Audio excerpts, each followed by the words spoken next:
Hey, Marc here, Porsche Delaware. Since the fabrication has been finished on the car, we're going to start focusing on some cool stuff like the engine and suspension components. I have here on the floor, I have the front suspension completely stripped down. We're going to have everything powder coated so it's fresh and new. All the rear suspension, axles, and then we come over here to the engine. The engine's going together really cool. Did a big bore kit on the engine, changed the crank, used powder rods, stainless head studs. I also went to the 912 heads for more flow, bigger exhaust valves. Also, we installed a billet cam, so hoping we get some nice performance out of this little engine. So as you can see here, we have our gearbox on the bench. We're going to strip that down, freshen it all up, clean it up, make sure everything is as it should be.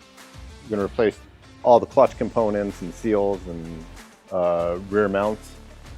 And it should be really nice. So next time we see you, I'll have the car here and hopefully all these parts will be on the car. So it should be something nice to see.